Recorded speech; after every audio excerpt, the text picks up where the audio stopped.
Hello, my name is Lano, and you're watching Lano's Corner. And welcome to the second video in my series of me rehabilitating myself by redrawing old art. I don't have a ton to say as an introduction, so I'm just going to get started. Now, this picture for 2007 I picked for a very specific reason, and that reason is the fact that it was the first time, as far as I can recall or find, that I did this sort of background that was framed behind the character, but didn't actually have the character, like, interacting with it, and that is kind of what I do. I don't know exactly at what point I started doing it all the time, but this was the first time that it happened, so it was the first step in my actual artistic style journey, I guess. And I also just think this picture is really cute. I think he's really fluffy, and I just wanted to draw this cute unicorn boy, although I made it a little bit happier. The first one is kind of melancholy, and I like that too, but that's not what I wanted to draw on this day, so I drew a happy little stargazing unicorn boy, and it was a lot of fun.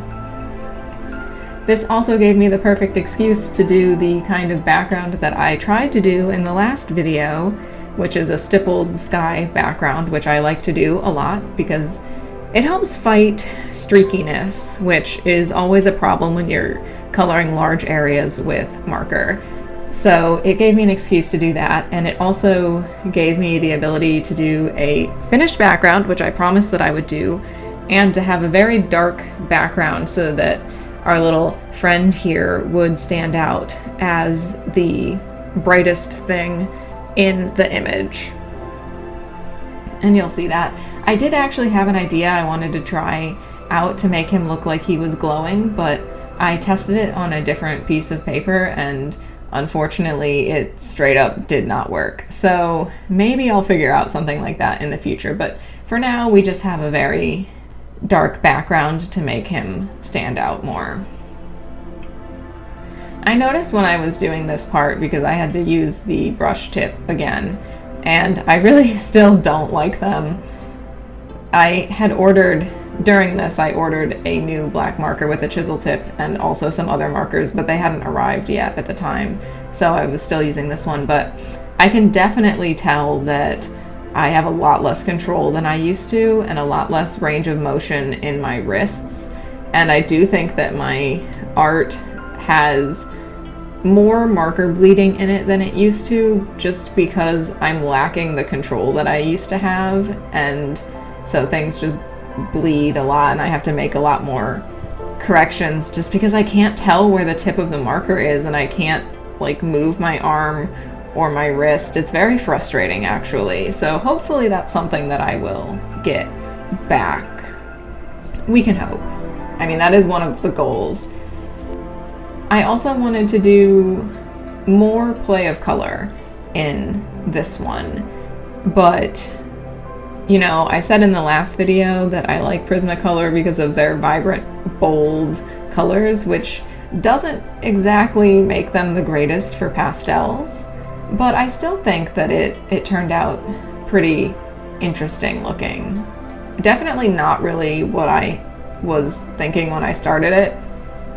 I also have to apologize because I know this one shakes a lot, and the reason is that I use a lap desk, so it's just sitting on my legs, and I didn't plan out my colors for this one, so I had to keep turning around and testing things out off to the side, and when you speed up the video by 1200% or whatever, it becomes just very obvious that the paper is just shaking constantly. So that's what that is. It's because I didn't plan anything out for this one, but I still think it turned out nice. It's definitely an interesting color, but I still like it. Actually, in my markers that I had ordered was one that probably would have worked really well as a lightest color for this, but it hadn't arrived yet, so oh well, whatever. Yeah, I remember drawing this picture specifically, and we had these little tools in the art classroom that were supposed to help you draw different kinds of curves. They were little stencils, and I thought that the actual shape of the stencils themselves was really interesting. So those are what I had drawn, or I had traced the outlines of the stencils in order to make this kind of loopy background. In this one I just did a circle because it's much easier. It's so much easier. But I think that was kind of fun. I've never seen those anywhere else. I'm sure they still exist, but that was the only art classroom I've ever been in that had a whole bunch of those. And that would have been, I guess, middle school. Yeah, 2007. So, yeah. They live on in the original of this piece, which is definitely one that I am quite fond of. Although I think the new one turned out really, really cute. I have been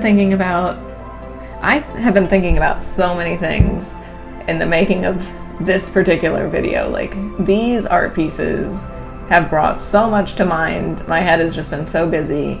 But one of the things that I was thinking about is the fact that I didn't start drawing because I wanted to draw. I had no desire to draw whatsoever. I started drawing because my friends all drew and I wanted to fit in with them. So I never really had any kind of artistic inspiration or artistic goals per se. So I just always ended up doing like a lot of strange, wacky things with art because I got into this hobby just because my friends were doing it, and I never really took it super seriously. Yeah, I guess I'm kind of taking it more seriously now. There was at one point in time, and it was 2015, where I got really gung-ho and I was like, I'm gonna make an effort to practice and get better at things that I can't draw. And I did, and my art improved a lot. And it got in the way of my writing, so I stopped doing it. Yeah, that's how that story goes. But now I'm thinking, especially if I'm doing something like this, I definitely want to get better at things that I'm not good at. And it's so funny because when I was younger, when I was actually drawing around this point in time, I was so paranoid about anybody seeing my work before I was finished. Like, I would never let anybody see anything until it was finished. And now here I am, putting my art, just the whole process, for the whole world to see. It's kind of funny how things end up like that and how our attitudes change. But it's a good thing, I think. This really has inspired me to do more things, and I want to keep improving after I get through this project, and I want to actually make an effort to produce stuff that I am proud of and develop a more cohesive style of my own, and not just whatever I want to draw at whatever point I want to draw it. Yeah, I think that's all that I have to say about this one, so I will fall silent here and catch you on the next one.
So this picture I also picked for a specific reason, and that reason is that this is a group of RP characters from an RP that a friend and I had at the time, but one of them is missing, and he's the only character that I have continued to think about and draw somewhat regularly this entire time.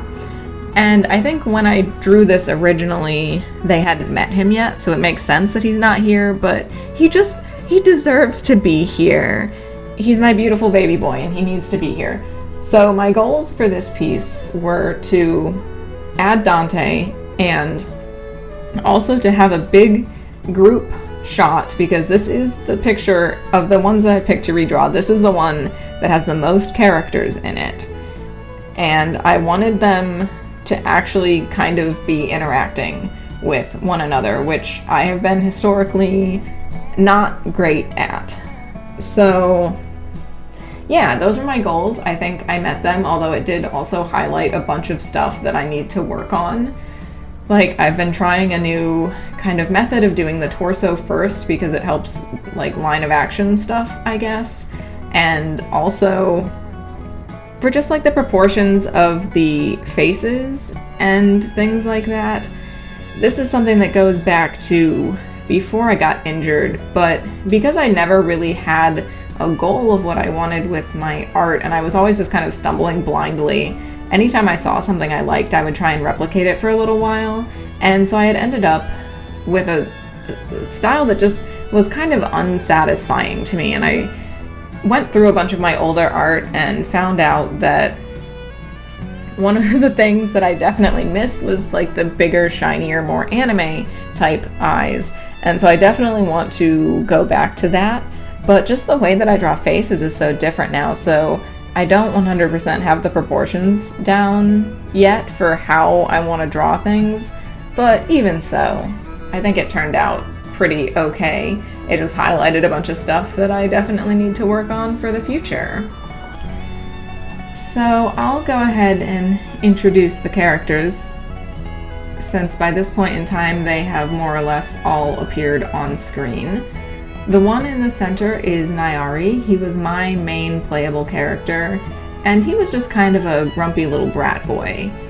He had some stuff going on. There was lots of emo things going on because this was a high school RP. And he just... The main thing that I remember about this RP was just everybody bothered him so much all the time. They just never left him alone. And so that was really the energy that I wanted to get here, was just all of the characters just like bothering him and hanging off of him, because that was what they did. So the woman behind him is Jurette. She was another character of mine, kind of a really minor character. She is a demon who intended to use Nyari's body because he is extremely easily possessible due to reasons. So her goal was to use his body to escape an execution warrant that was out for her. And then she found out that they were traveling there, the three main characters were traveling there to assassinate the king of her country. And she was like, well, that works too. And so she decided to hang out with them, even though literally nobody asked. The excitable blonde girl is Taya, who is my friend's main character. And the other of the three main characters is the grumpy man off to the left, which is Aaron, and was also my friend's character. And then the three on the right are Dante and his two little buddies, Judgment and Retribution, and they are part of a curse that he's under. They're all kind of cursed. That was also part of it, and that was one of the things that was being held over their head, to be like, yeah, go kill the king and then we'll help you and we'll fix what we've done. Because it was done to them by the same people who were like, yeah, we'll reverse it. And then Dante also just ended up going with them because he had his own curses. And he kind of has two, actually. There's the obvious one, which is the two critters that are connected to him, and they want to basically kill unrighteous people, but they use his definition of good and bad to make their decisions. So he's constantly in a battle of wills with them to not allow them to just kill and eat people. That's his whole thing. And the other one is his eyes, because it's less of a curse and more of a magically induced genetic quirk. But basically, he has a more or less human body, but he doesn't have human eyes. And the eyes that they are born with, every member of his family has them, are capable of processing so much more information than the human brain can effectively make sense of. And so his eyes are really sensitive, and he gets migraines really easily. and that's why he wears a blindfold. And obviously there are advantages to it, or his ancestor never would have done it in the first place, but it's just kind of a giant pain that he has to work around most of the time. So he generally always wears the blindfold around other people and during the day. But drawing this picture, it really made me realize that I've drawn Dante a bunch, and I've never drawn him outside of this very specific point in time where he is cursed. And so I became absolutely obsessed with what he and Nayari would look like as adults. So I'm definitely going to come back and draw both of them as adults later. The other three characters I don't really care about and I don't intend to do anything with, but those two at least I'm going to come back to, so I'll talk about them more in depth later. But one of the things about this that was interesting, because I said all of these made me think, every single one of these made me think about a thing, was that in the original RP, Dante had a big crush on Taya, but all things considered, it really should have been Nayari the whole time. Like, it just makes way more sense. And this was just such a different time period. Like, I was not in the closet. I had known that I was queer since like probably at least 2004, and at this point in time I was even out to certain people, but I would never ever have written or played gay characters where anybody else could see them. Like, I had a few, like the two who will show up in the next image, but put a gay character in an RP? Absolutely not. I had one lesbian character that I allowed myself to play in a different RP.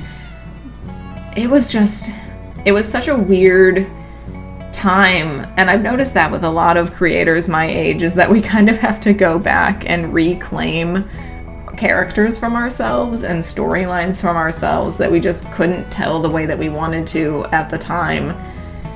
Like, I didn't even write a novel with an explicitly queer character, and I started writing when I was 8 years old. I didn't write a novel with a queer character in it until Laro, which I wrote in either late 2013 or early 2014.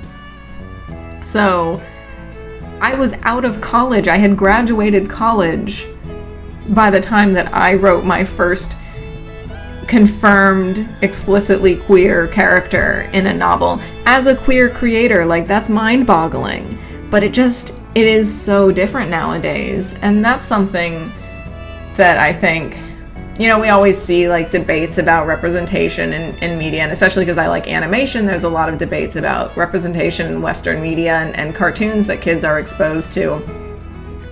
And anytime like people complain about how something isn't enough, like when people complain about Korra and the ending and stuff, like the first thing I think about is just Amara and Michelle, they're best friends and cousins too. And also Brad, the cutest guy in school, which was the shit that I dealt with watching the English dub of Sailor Moon when I was growing up. And like, that is the first thing that I think about every time, because when I saw the ending of Korra, I was so excited to see that. Just to have two female characters stand in a mirror of a wedding pose and then walk off together at the end, it was amazing. And I'm glad that things like She-Ra and Steven Universe exist. Like, I don't like them. I'm glad they exist for kids these days. I'm glad that, you know, we've had to fight so much for representation over the years, but it's a fight that we're winning. And it's taken time, and I think it's really cool that kids have shows like that these days. And I really hope that the next generation of queer creators doesn't ever have to do this. They don't ever have to go back and reclaim stuff for themselves. But it was just such a different time. Like, I was in college when Paranorman came out. It was 2012. And the fact that a side character in an animated movie directed at children was allowed to say that he had a boyfriend, it blew my mind, honestly. I didn't even like the movie, and it was still all that I could talk about for days afterwards, because if you had asked me at that point if I ever thought that there would be an openly queer character in a children's movie, I would have said no, no way. No way in hell. It would never happen in a million years. And it really, like, all of these changes have really come about in like the last 10 years. We've made so much progress, and it's not like we don't still have a long way to go, but I was just thinking about that a lot when drawing this and considering like Dante and Nayari and how all of the clues and everything that I put in really just made it so that it would have been much more obvious with the two of them. And they would be horrible for each other, by the way, at this point in time. And so I was like, well, you know, I can come up with somebody who Dante might, like, date in the future. And I kept thinking about it and kept thinking about it. And I'm like, I actually can't think of anybody else. I can't tell. Because when I'm trying to write a relationship that I want to be, like, long-lasting and healthy, I generally like to have two characters or more, you know, whatever. Characters that provide something that the others are lacking, either within themselves or in their lives. So they kind of like help and support one another. And at this point in time, Nayari is no good to anybody. But like 10 years in the future, when he's had a chance to work through some things, like, yeah, I think actually they do suit each other really well, and they do kind of provide something that the other one lacks. And I'll talk about that more in the video that I'm going to draw, or the video I'll make when I draw just the two of them. But it just should have been Dante and Nayari all along, not Dante and Taya. Another funny thing about this one is that in the last video I talked about the pros of using markers in the fact that they've encouraged me to be fast and lenient of mistakes. But there's also the con, and the con is that I'm very bad at judging how much time something takes. So this was the first one that I did in batches. I did 45-minute chunks in multiple days, and it's not like I don't like this picture, I do, but I was just like, this is taking so much longer than it's worth. And so I ended up cutting out a lot of things I want to do. I like phoned in the background in like the exact same way that I did the first time. This is a location that they go to, I just didn't bother to figure it out in a way. And so I was just like, I need to stop this. I cut it down a lot. I removed a lot of stuff that I was planning on doing, like the shading and things like that. And then in the end, it only it took me like just under 4 hours, which is not a long time. So I definitely need to work on what I consider too long to put into a specific piece, because just using markers has completely skewed my perspective. Yeah, there was just a lot of interesting, fun things came up during the course of this one, but I think I've talked about all of them, so I will leave you until the next one.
So this one I admittedly went completely off the rails with, and the final piece does not look anything like the original, and I need to explain why. So this was a piece that I turned in for theater class, and we had to do a step-by-step presentation for one of our hobbies. So I did coloring with markers, naturally. And the characters, the one on the left doesn't matter, he was supporting cast. The one on the right, his name is Kisa, and he was the swan in a gay retelling of Swan Lake that I wrote, where the prince willingly chose the Odile character and consigned the swan to death. Why? Because I'm a gay emo edgelord and I always have been. That was not supported by the story. It was not backed up. It was just, that was what I wanted to write, so that was what I wrote, and that's what we ended up with. And again, I never, ever, ever at this point in time would have turned in a piece for school that featured gay characters, so I drew Kisa as a kid. But just the fact that this has to do with ballet, and I was a project that I turned in for theater class, and I didn't do anything interesting, is just such a shame, isn't it? And also, even though I think this one is pretty nice, I think it looks fine, it's also just a little bland, and so I was really trying to come up with anything I could do to make this piece more interesting. And I had the idea of bringing it back to theater, because it was for theater class. And then I thought of old opera librettos, because I love the way they look, and as soon as I thought of that, I couldn't do anything else. So I looked up some Swan Lake posters and got some posing ideas, and I went into my file full of libretto covers that I have because, you know, I like the way they look, and I went to town. I also did thumbnails for almost all of these pieces. Not the first two, but the other 13 all have thumbnails completed already, and this one was so cute, and this picture is definitely the one that I was looking forward to the most. And also, it turned out exactly the way that I wanted. I was so happy with this piece. It was so fun to do. And this kind of goes back to like style again, where I may not know exactly what I want, but if I had to summarize what I want, it's, you know, medieval tapestry, but make it anime. I want a very kind of like artificial look to my art. I want it to look produced. I don't want it to look natural.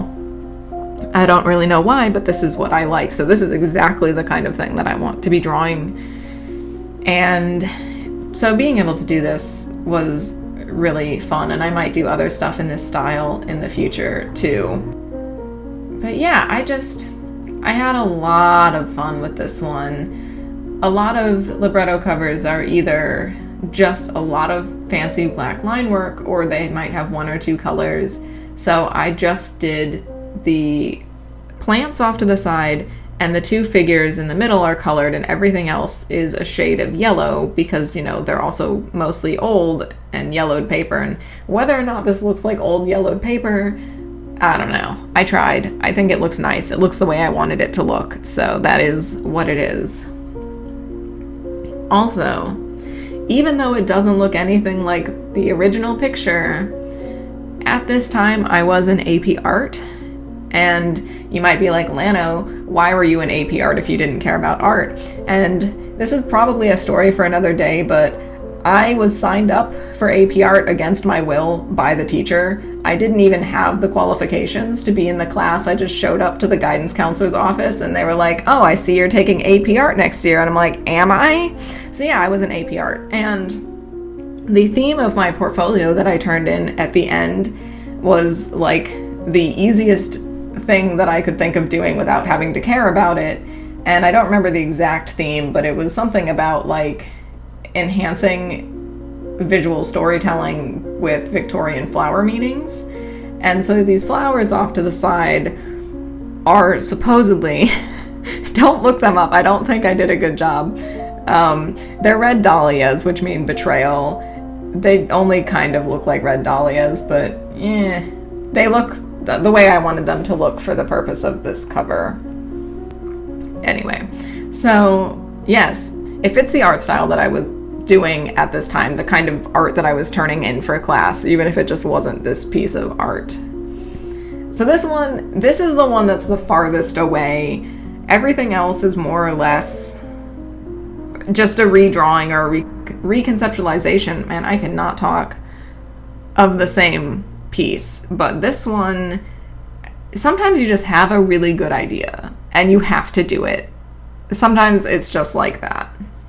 Yeah, speaking of tapestries, the way that I did the leaves here is based on old tapestries, because I've always struggled to find a way of doing plants that I like and that works with markers, but in certain tapestries they would do them like this, with just kind of like big blocks of color in vague leaf shapes, and I really like that. It works really well with markers. I think it looks nice. So this was, I think, the second time that I had tried it out. The first time was in 2019, right before I got injured. So this was something that had been sitting in the back of my repertoire that I wanted to work with, and I finally got another chance to like use it. And I think it turned out really nice. So yeah, when I said like medieval tapestries but anime, I'm really not kidding. I really like the way the tapestries look, and I really want to produce that kind of look in my own art. Sometimes there's an issue with like, I have an idea for a comic that I've been working on, but I have no idea whether or not I'll actually make a comic, because by definition, the art that's in a comic is not the same kind of art that I want to be producing. There has to be a lot more like flow and action in a comic. So we'll see. Maybe I'll just produce something really artsy and pretentious and weird, which is definitely, you know, it's definitely me to do that. So maybe. I am planning on designing the characters on here in a future video, so that's one that's coming up. Should be pretty fun. I have like mood boards set up for them, but I haven't officially designed them yet, so thought it would be cool. And I have like a pretty much completed outline, just whether or not I actually ever do it is, we'll see. We'll see. If I can find a way to do a comic that looks nice and also looks completely like medieval manuscript illustration style or something, then yeah, maybe I'll do that. Maybe I'll just do something weird and pretentious. You never know. But I don't know, this turned out so well. I've only produced a few pieces in my life that I would say really line up with like the kind of art that I want to make, and just really that I'm really, really happy with, and this is one of them. So I'm very pleased with it. And I would love to do more stuff like this in the future, because I actually have not just one, but two gay retellings of Swan Lake. I like Swan Lake, okay. I have this one, and then I have a lesbian one from the perspective of Odile, which I only ever wrote like a few chapters of, but I still like the idea. I still like both of these ideas, but I feel like I should probably just pick one. So who knows? Who knows whether Kisa or Odile will end up being the final winner of the Swan Lake Gay Retelling Lano Edition contest. I think that's just about it for me. Honestly, there's a bit more to go in the coloring process, but I don't need to just be pointlessly coming up with things to say. So I will catch you at the end.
So yeah, here's the finished piece, and again, I just love this. I think it's one of the coolest things I've produced, definitely recently, but kind of all time. And here is all three of them. All very successful. I'm very happy about this one. I had a lot of fun making them, and I hope you guys had a lot of fun watching. Until next time, this is Lano signing off.